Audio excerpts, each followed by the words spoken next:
रचना की। अष्टादश रहस्य में हम लोग प्रमेय शेखर नाम के रहस्य के विषय में कल से बता रहे हैं। तो जब भगवान की निर्हेतु की कृपा होती है जीवात्मा के ऊपर में, तब जीवात्मा को मानव शरीर प्राप्त होता है और अद्वेष हो जाता है। उससे आभिमुख्य, उससे सात्विक संभाषण, उससे त्याज्योपाध्याय विवाह ज्ञान, उससे सदाचरण सदाश्रय के आश्रय में जाना, उससे त्याज्योपाध्याय का अच्छी तरह से ज्ञान होना, उससे परम प्राप्ति में रुचि होना, उससे सिद्धोपाय स्वीकार करना, उसके बाद में भगवान में तोरा होना, इतना बताया था कल। अब अनंतरम भूत सूक्ष्म शरीर परिसंगो भवति।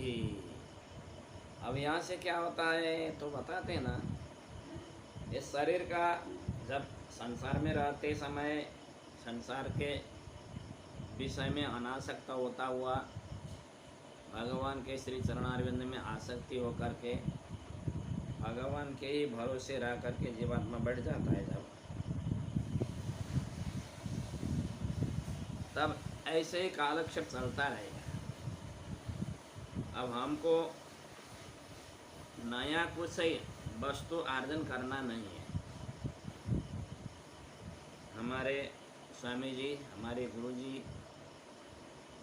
आज्ञा किया करते थे, प्रपन्न जनों को कल खाने के लिए रखना नहीं है, आज खाने के लिए कल बनाया हुआ भाग है, उसी से आज खाने के लिए हो जाता है, ऐसा कहा करते। इसका मतलब है कल दूसरा शरीर प्राप्त करने के लिए धर्म कर्म हमको करना नहीं है। दूसरा शरीर प्राप्त करके दूसरा शरीर में सब कुछ करने के लिए हमको करना कुछ नहीं है। और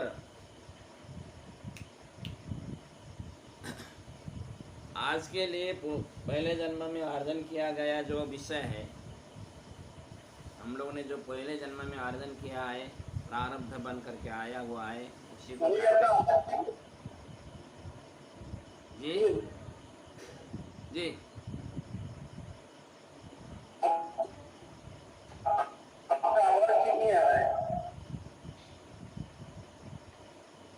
नेटवर्क का प्रॉब्लम है।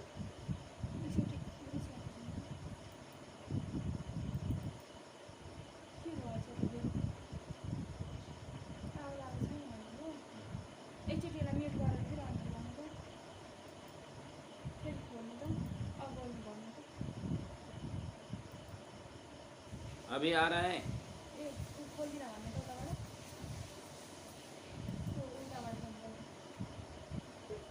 उधर से मीट किया है, उधर से मीट है, उधर मीट खोलिए।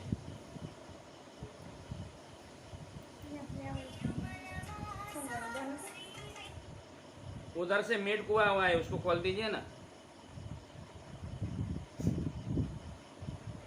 जय श्रीमन नारायण। आज बता रहे हैं जब संसार में रहते समय हम लोग को क्या करना है, केवल कालक्षेप करना है। कालक्षेप माने समय को निकालना, समय को गुजारना, क्योंकि अभी हम लोग को कुछ करना नहीं है। इस जन्म में भोगने के लिए पूर्व जन्म में अर्जन किया है, जो प्रारब्ध बन करके जो आया है ना, वो प्रारब्ध पूर्व जन्म का है हमारे पास में। तो उसी प्रारब्ध से इस जन्म के सारे काम चलेंगे। दुख सुख जो मिलना है प्रारब्ध के द्वारा ही मिलता रहेगा। उसी के अभी जो कर्म करते हैं भगवान के सेवा के रूप में, उसी प्रारब्ध के अनुकूल होकर के उसी के पीछे लगने वाले हैं इस जन्म के जितने भी होते हैं। अब कल के लिए दूसरा जन्म लेना नहीं है, क्योंकि अब मोक्ष होकर के जाएंगे तो फिर दूसरा जन्म नहीं होगा। इसी संसार में घूमते रहेंगे तब दूसरा जन्म मिलेगा। मोक्ष होकर के जाने के बाद में दूसरा जन्म तो मिलता नहीं है। इसलिए हम लोग को क्या करना है, संसार में जब शरणागति हो गए हैं भगवान के चरणारविंद में आत्मा का रक्षा का जो भार था, आत्मा की रक्षा का भार भगवान के चरणारविंद में समर्पण करने के बाद में अब उपाय रूप से करना कुछ नहीं है, केवल भगवान की सेवा समझ करके ही करना है। इस तरह से भगवान की सेवा समझ करके करते करते जब शरीर छोड़ करके जाने का समय होगा तो उस समय में क्या होगा, अब इस विषय को बताने के लिए कल मैंने कथा को वहीं पर रख दिया था। अनंतरम भूत सूक्ष्म शरीर परिसंगो भवति। अब उसके बाद में ये शरीर छोड़ करके जाने का समय जब होगा तो उपनिषद उसके विषय में क्या बताती है अस्य प्रयतो पुरुषस्य वांग मनसि संपद्यते, इंद्रिय ही मनसि ही संपद्यमान ही वांग मनसि संपद्यते, मनः प्राणे प्राणस्तेजसी तेजः परस्याम देवतायाम, ऐसा बताया है। जब जीवात्मा संसार को छोड़ करके कभी लौटने के लिए नहीं लौटने के लिए जब जा रहा हो तो उस समय में जीवात्मा के जितने भी इंद्रियां हैं, इंद्रियां जा करके मन के साथ में सम्मिलित हो जाती है। तब वाणी भी जा करके मन के साथ में ही सम्मिलित हो जाती है। मन जा करके प्राण में सम्मिलित हो जाता है, प्राण जा करके जीवात्मा में सम्मिलित हो जाता है, जीवात्मा तेज में सम्मिलित हो जाता है, और तेज बने पंच महाभूत के सूक्ष्म अवस्था जिसको पंच तन्मात्रा बोलते हैं। पंच तन्मात्रा से युक्त हुआ जीवात्मा परमात्मा के समीप चला जाता है, ऐसा उपनिषद का कहना है। इसी तरह से शरीर छोड़ने का जब समय होता है तो हमारे बाहर की इंद्रियां काम नहीं करती। इंद्रियां जो है शरीर छोड़ने के समय में अंतर्मुखी हो जाती है, भीतर घुस जाती है, मन के पास में चली जाती है। सारी की सारी इंद्रियां जब मन के पास में चली जाती है तो जीवात्मा बाहर का कुछ विषय स्मरण नहीं करता। उसको स्पर्श करे तो स्पर्श मालूम नहीं होगा, उसके कान में जा कर के चिल्लाते रहेंगे वो सुन नहीं पाएगा, आंखें साथ में ऐसे हाथ हिलाएंगे तो देख नहीं पाएगा, संसार का सुगंध उसको सुंघाएंगे वो सूंघ नहीं पाएगा। पूरे के पूरे जो बाहर के विषय ग्रहण करने वाले इंद्रियां तो मन में जा कर के मिल गए तो फिर बहिर्मुखी नहीं है तो अंतर्मुखी हो गए, तो कैसे इस बाहर का विषय स्मरण आएगा, नहीं आता उस समय में।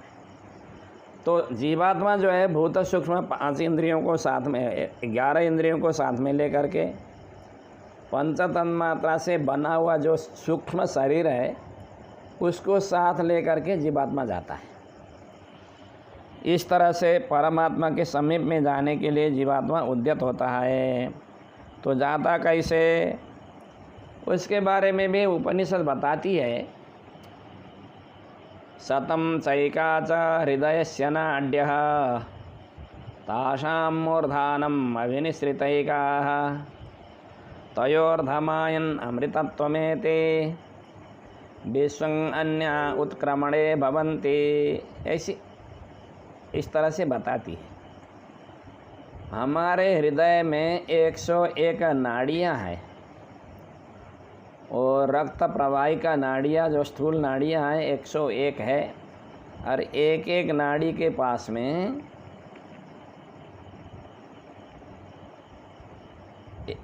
लाखों नाड़ी एक एक के पास में, ऐसे 72,000 नाड़ियाँ हमारे पास में शरीर में हैं। उसके कईयों हो जाते हैं नाड़ियाँ, उनमें से सब स्थूल नाड़ियाँ 101 हैं। उनमें से भी जो मुख्य नाड़ी बोलते हैं, जिसको मध्य नाड़ी बोलते हैं, सुषुम्ना बोलते हैं, उसको ब्रह्मपथ बोलते हैं, वो मोक्ष नाड़ी बोलते हैं उसको, वो एक नाड़ी है। तो हृदय में 101 नाड़ी के मध्य में जो सुषुम्ना नाम की नाड़ी है, उस नाड़ी से जीवात्मा जब निकल करके जाता है तो मोक्ष प्राप्त कर लेता है। और बाकी जो नाड़ियाँ हैं संसार में नीचे ऊपर इधर उधर करने के लिए होती है। वहाँ से निकला हुआ जीवात्मा नीचे ऊपर करता है, इधर उधर करता है, बस ऐसा उपनिषद के कथनानुसार 100 नाड़िका में एक नाड़ी को से निकलता है वो जीवात्मा, जिसके विषय में भगवान बादरायण बता रहे हैं। तदोपोग्र ज्वलनम तत्प्रकाशित द्वारा विद्या सामर्थ्यात् तद्गत्यनुस्मृति योगात् च हरदानुगृहीत शताधिकया, ऐसा बताते हैं। जीवात्मा जहाँ रहता है ना, जीवात्मा रहने वाला जो स्थान है उसको जीवात्मा का घर बोलते हैं। वो का माने घर है। जीवात्मा का जो घर है हृदय कमल, उसके अग्रभाग में प्रकाश हो जाता है। वह प्रकाश किसके द्वारा कैसे होता तो बताते हैं तत्प्रकाशित द्वारा। भगवान उस द्वार को प्रकाशन कर देते हैं, उस रास्ता को दिखा देते हैं, प्रकाशित बना देते हैं। भगवान के द्वारा प्रकाशित हुआ वह द्वार प्रकाशमान हो जाता है। तो भगवान क्यों प्रकाश करेंगे जी? अनादिकाल देश थे तो भगवान अनंत शरीर में डाले भगवान ने। अनंत शरीर में हम लोग जीवात्मा ने जन्म लिया है, अनंत बार इस शरीर को छोड़ा भी है।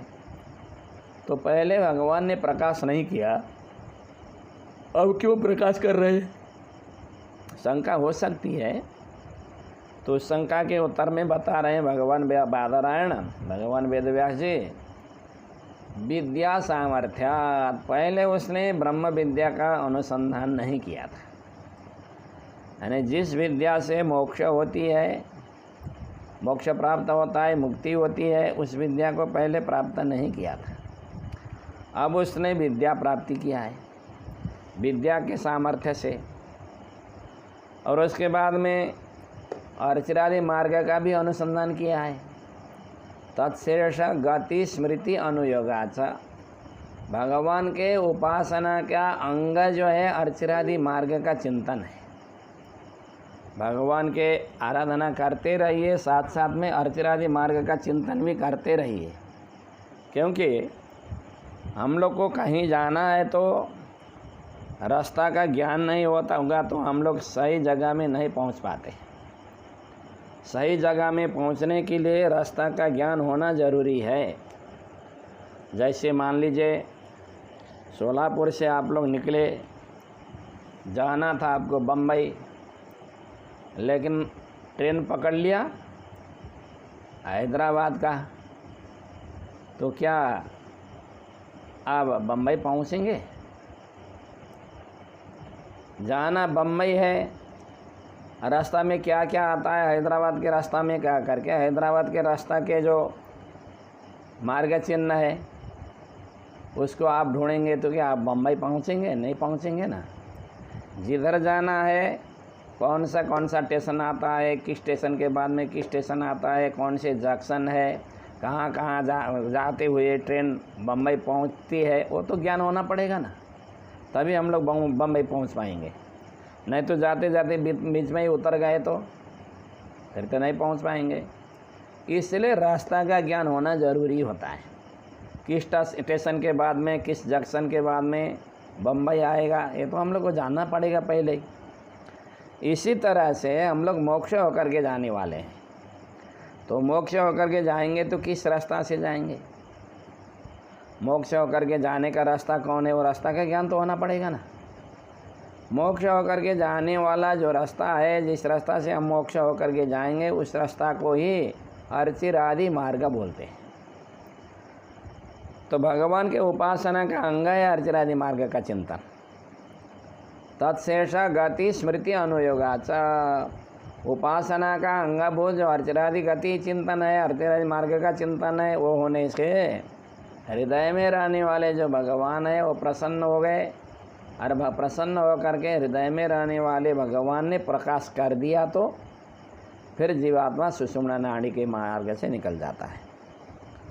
इस तरह से भूत सूक्ष्म परिसंग होने के बाद में इस शरीर से निकल करके जीवात्मा जाता है। शरीर से बाहर निकलते ही सूर्य के किरण को आश्रय लेकर के भगवान के द्वारा भेजे गए 4 पार्षद तो वहीं से आते हैं यहाँ पर लेने के लिए। जब संसार छोड़ करके प्रपन्न जन का जाने का अवसर होता है तो भगवान त्रिपाद विभूति में महान उत्सव कराते हैं। जैसे राजकुमार विदेश में गया है, आ रहा है, ऐसा समाचार राजा को मिल जाता है तो अपने नगरी को श्रृंगार करते हैं ना। इसी तरह से भगवान भी संसार से छूट करके जाने वाले जीवात्मा को देख करके त्रिपाद विभूति को श्रृंगार कराना शुरू कर देते हैं और 4 पार्षद को बुला करके यहाँ से जाने वाले जीवात्मा को लेने के लिए भेजते हैं। भगवान के द्वारा भेजे गए 4 पार्षद यहाँ आ जाते हैं। उनका नाम है सुदर्शन, शंखवर्ण तथा ज्ञान निकेतन, प्रियंकर इति ख्याता 4 विष्णु पार्षदः। एक तो सुदर्शन नाम के हैं, दूसरे शंखवर्ण नाम के हैं, तीसरे प्रियंकर नाम के हैं और चौथे ज्ञान निकेतन नाम के हैं। ये 4 पार्षद आकर के प्रणव रूपी विमान लेकर के आ जाते हैं। ओमकार का विमान बना है, वो ओमकार का विमान लेकर के आ जाते हैं। शरीर से बाहर निकलते ही उस विमान में रख करके भगवान के पार्षद ले जाते हैं। तो फिर सीधे सीधे सूर्य के किरण को आश्रय करते हुए जीवात्मा को अर्ची लोक में ले जाते हैं, अग्नि के लोक में ले जाते हैं। अग्नि के लोक में बहुत अच्छे ढंग से वहाँ पर स्वागत सत्कार किया जाता है, खातिरदारी होती है वहाँ पर खूब। अग्निलोक में किया गया खातिरदारी को लेते हुए वहाँ के जो उत्सव को अनुभव करते हुए फिर दिन के अभिमानी देवता के पास में चला जाता है जीवात्मा। पूर्व पक्ष शुक्ल पक्ष के अभिमानी देवता के पास में चला जाता है। फिर उत्तरायण के अभिमानी देवता के पास में चला जाता है। महीना के अभिमानी देवता के पास में चला जाता है। वत्सर के अभिमानी देवता के पास में चला जाता है। फिर वायुलोक में चला जाता है। तब जा करके सूर्यमंडल को भेदन करके आगे बढ़ता है। सूर्यमंडल को भेदन करके आगे बढ़ने के बाद में वो चंद्रमा के लोक में जाता है, वरुण बिजली के लोक में जाता है, वरुण के लोक में जाता है, फिर इंद्रलोक में चला जाता है, फिर ब्रह्मा जी के लोक में चला जाता है। वहाँ से आगे होकर के जीवात्मा सप्तावरण को भेदन करते हुए आगे बढ़ेगा। इस ब्रह्मांड के बाहर 7 आवरण है, घेरे हैं। एक घेरा को पार कर गया तो दूसरे घेरा में, दूसरे उस घेरे को पार करते तो तीसरे घेरे पर चला जाता है, उसको पार किया तो चौथे घेरे पर चला जाता है। इसी तरह से 7 आवरण है। जल का आवरण है पहला, दूसरा अग्नि का आवरण, तीसरा वायु का आवरण, चौथा आकाश का आवरण, 5वां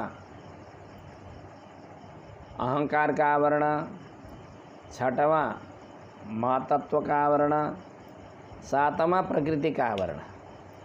ये 7 आवरण कैसे हैं?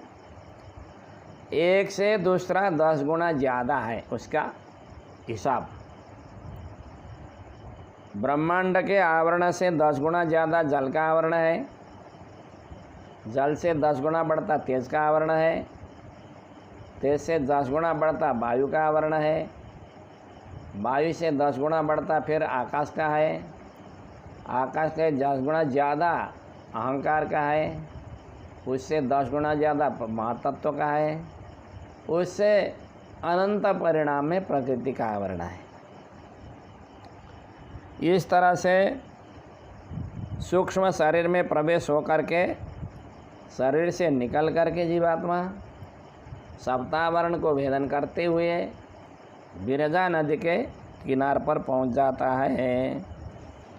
तो विरजा नदी के किनार में पहुंचने के बाद में विरजा नदी में जब स्नान कर लेता है तो उसका सूक्ष्म शरीर भी वहीं छूट जाता है। जीवात्मा केवल यहाँ तक सूक्ष्म शरीर और भगवान के संकल्प के आधार से गया था। वहाँ तक जीवात्मा के पास में सूक्ष्म शरीर था। विरजा में स्नान करते ही जीवात्मा का सूक्ष्म शरीर वहीं छूट जाता है। अब वहाँ से किससे जाएगा? बिना शरीर का तो चल नहीं पाता जीवात्मा, कैसे जाएगा? तो कहते हैं संकल्प मात्रेण तरेच ताम नदीम, केवल भगवान के संकल्प से ही विरजा नदी को पार कर लेता है। विरजा नदी में स्नान करने के बाद में जीवात्मा क्या अनुभव करता है? तो उसका बहुत विलक्षण अनुभव होता है। उस समय में इस संसार को जो है ना, एक बड़ा सा जंगल बताया है। आप लोग भागवत की कथा तो बारंबार सुनते ही हैं। भागवत की कथा में पंचम स्कंद में भरत जी और रघुगण का जब संवाद होता है ना, तो वहाँ पर भवाटवी का बयान किया है। भव माने संसार, अटवी माने जंगल। ये संसार को जंगल बताया है। तो अटवी कहते हैं बहुत बड़ा जंगल। एक छोटा जंगल होता है, एक बड़ा जंगल होता है।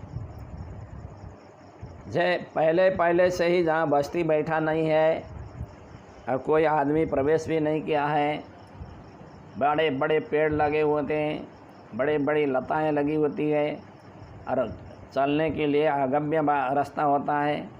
बहुत कांटेदार लताएं भी होती है। इस तरह के बड़ा जंगल जो है, ये संसार वैसा ही है। तो जंगल होने के लिए तो ज़्यादा पेड़ लगना पड़ता है ना, है ना। जहाँ बहुत पेड़ हो, बहुत जाति के हो। एक आम के जाति में भी बहुत पेड़ होते हैं, लीची के जाति में बहुत पेड़ होते हैं, नारियल के जाति में बहुत पेड़ होते हैं, है ना। इसी तरह से बहुत जाति के पेड़ बहुत जहाँ पर लगे हुए हो, उसको अटवी कहते हैं, जंगल कहते हैं। तो ये संसार को जंगल क्यों कहा जी? हम लोग को तो जंगल जैसा नहीं लगता। यहाँ तो सब अच्छा ही है, अपने अपने है सब। ताई ताऊ, दादी दादा, नानी नाना, मामा माई, मम्मी इत्यादि है। माता पिता, लड़के बच्चे, बहू, पोता पोती, दौहित्र दौहिता इत्यादि हैं संसार में। तो क्या इसको जंगल मानते हैं क्या? तो आप लोग ने ठीक समझा, इसी को जंगल मानते हैं। भगवान ने ये मनुष्य का शरीर एक पेड़ है, ऐसा भगवान ने बताया है। आप लोग गीता जी तो बारंबार पढ़ते ही होंगे ना। गीता जी के 15वां अध्याय के पहला श्लोक को विचार कीजिए। तो पहला श्लोक क्या है? ऊर्ध्वमूलमधः शाखम् अश्वत्थं प्राहुरव्ययम् छन्दांसि यस्य पर्णानि यस्त्वं वेद स वेदवित्। बताया ना, जिसके जड़ ऊपर लगे हुए हो, जिसके टहनियाँ नीचे फैली हुई हो, अब जो कभी स्वस्थ नहीं रहता हो और प्रवाह से ये अनादि हो, नाशमा प्रवाह से नित्य हो, अव्यय हो, नाश नहीं होने वाला, इस वृक्ष को जो जानता है, उस वृक्ष को जानने वाला वेद ज्ञानी है। इसको जानने वाला ये वेद का ज्ञाता बताते हैं। और वृक्ष को हरा भरा करने के लिए, वृक्ष को बहुत समय तक टिकाने के लिए, वृक्ष में लगे हुए जो घने पत्ते हैं ना, घने पत्ते बहुत वृक्ष को बचाने के लिए सहयोग करते हैं। जिस पेड़ में घना छाया हो, पत्ते होने से ही छाया होता है ना। पत्ते एक भी नहीं हो तो उसके नीचे छाया नहीं होता। बहुत पत्ते जिस वृक्ष में, उसमें घना छाया होती है। छाया होती है तो क्या करते हैं? सूर्य के किरण उसके नीचे नहीं पड़ते और ज़मीन का जो रस है उसको सूर्य सोख नहीं पाते, और पेड़ अच्छे ढंग से रस को पान कर लेता है और वृक्ष को हरा भरा रहने के लिए सहयोग इस तरह से पत्ते करा देते हैं। नीचे का ज़मीन नहीं सूख करके नमी होता रहे तो जड़ पानी पीने को अवसर प्राप्त करता है ना। नीचे का पानी सूख गया, नमी सूख गया तो कैसे पानी पिएगा, जड़ नहीं पी पाएगा। इसलिए कारण पत्ते जो है वृक्ष को बढ़ाने वाला काम करते हैं। और इस वृक्ष के पत्ते क्या हैं? भगवान बता रहे हैं छंदांसी यस्य पर्णानि, वेद ही इसके पत्ते हैं। तो वेद क्या करता है? जीवात्मा को सकाम भाव के उपदेश देता है। जो सही तत्व पहचान करके भगवान के शरणागति होकर के भगवान के सन्निधि में जाने के लिए अत्यंत आसक्ति रखने वाले को छोड़ करके दूसरे जीवात्मा क्या करते हैं? फल को प्राप्त करना चाहते हैं। और वेद क्या करता है? सकाम कर्म का उपदेश देता है। फल के आशा से किए जाने वाला जो कर्म है उसको उपदेश देता है। स्वर्ग जाना हो तो ज्योतिष्ठम यज्ञ करो, ऐसा वेद का कहना है। तो वही को करेंगे ना, स्वर्ग जाने के लिए ज्योतिष्ठम यज्ञ ही करेंगे ना। मोक्ष होने के लिए भगवान की शरणागति करके भगवान को उपासना थोड़ा करेंगे। स्वर्ग जाने के लिए तो ज्योतिष्ठम आदि यज्ञ किया, दान किया, पुण्य किया, कूप बनाया, पावली बनाया, बावड़ी बनाया, बड़े बड़े सरोवर बना दिया, कुएं खुदा दिया, धर्मशाला लगा दिया, तो स्वर्ग जाने को अवसर मिलता है। ऐसा काम करो ऐसा फल मिलेगा, ऐसा काम करो ऐसा फल मिलेगा, वेद बता देता है। और फल के आशा से हम लोग उस काम को करते हैं। इसलिए वेद क्या करता है? इस शरीर रूपी वृक्ष को बढ़ाने का काम भी करता है। परंतु इतना ही नहीं करता, वेद मोक्ष होने का उपाय भी बता देता है। इसलिए हस्तम वेद सवेदविद, वही वेद को जानने वाला भगवान बता रहे हैं। इससे क्या सिद्ध हुआ? तो पेड़ तो है ना, तो कौन सा पेड़ है? मनुष्य का शरीर रूपी पेड़ है। अब देखिए, पेड़ है तो पेड़ में तो बहुत कुछ होता है। देखिए, पेड़ को जमाने के लिए पहले तो मिट्टी चाहिए। यहाँ मिट्टी क्या है? फिर पेड़ के जड़ होते हैं, यहाँ जड़ क्या है? पेड़ में फल लगते हैं, फल क्या है? और पेड़ में जो फल लगते हैं उसमें रस होता है, रस क्या है? पेड़ में फिर आपने बरगद के पेड़ को देखा होगा।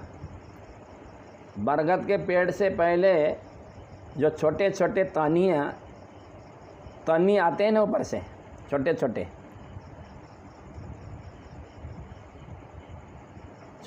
रस्सी जैसे ऊपर से लटकते हुए नीचे आते हैं और जा कर के पृथ्वी में जम जाते हैं।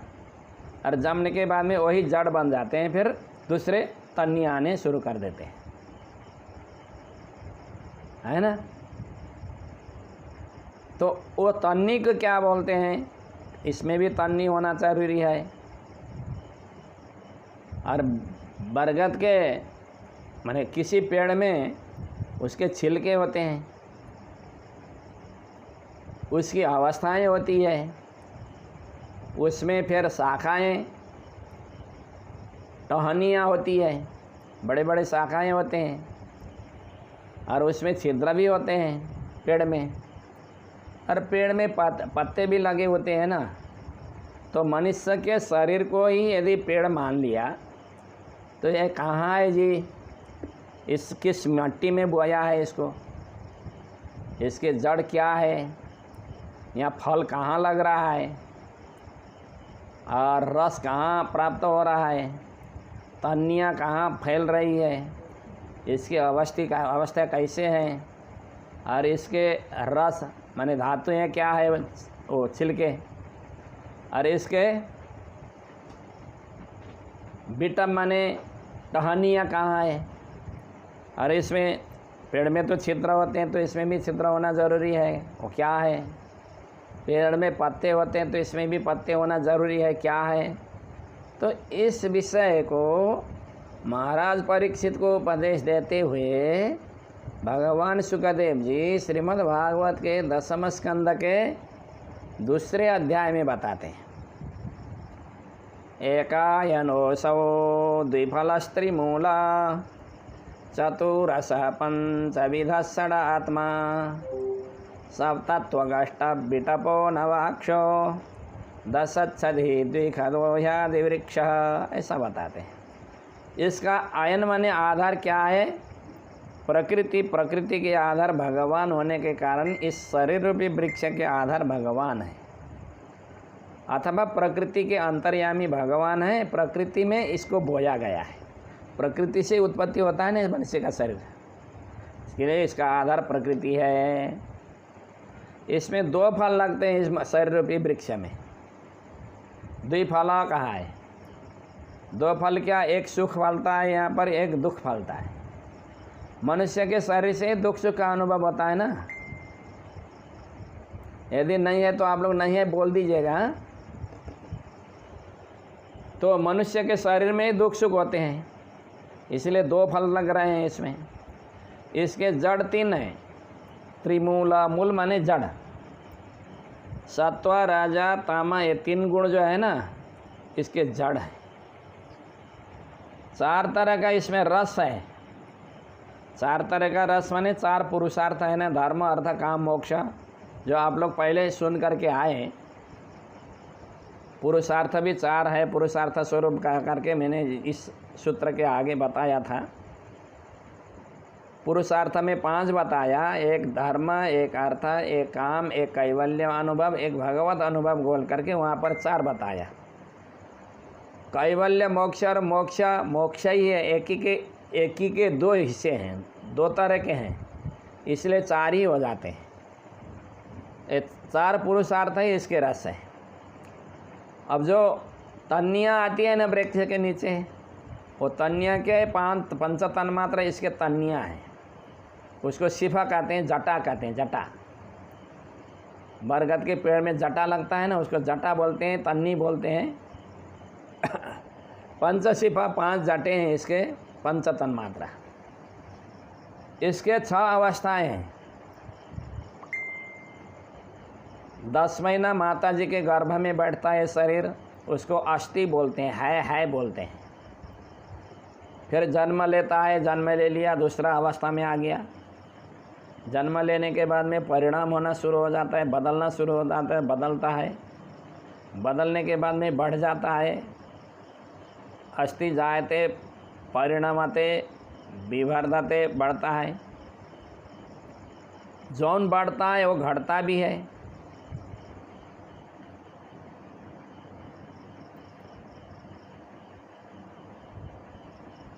ऐसा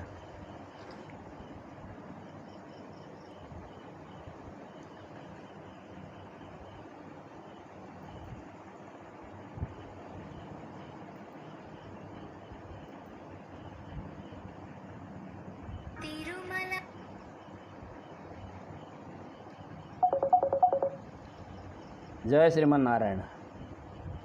बोलिए।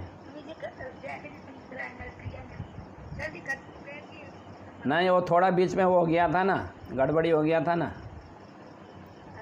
उधर से म्यूट था, यहाँ मैं लगा रहा था, लग नहीं रहा था।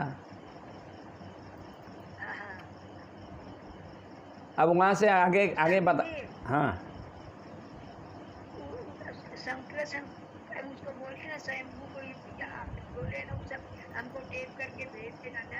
मैं वो यूट्यूब में डाल रहा हूँ, मैं वो यूट्यूब का वो भेज दूँगा। आप भेजे तो नहीं, आप डाल देंगे सर जी?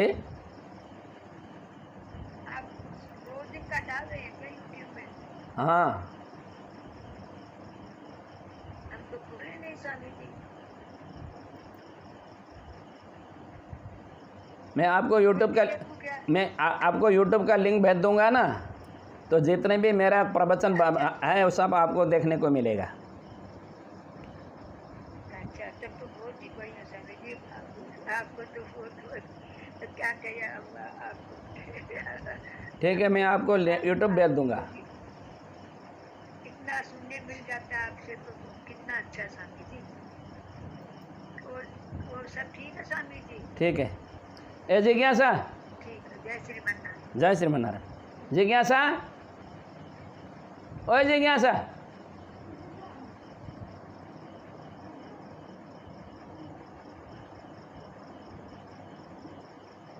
ये आएगा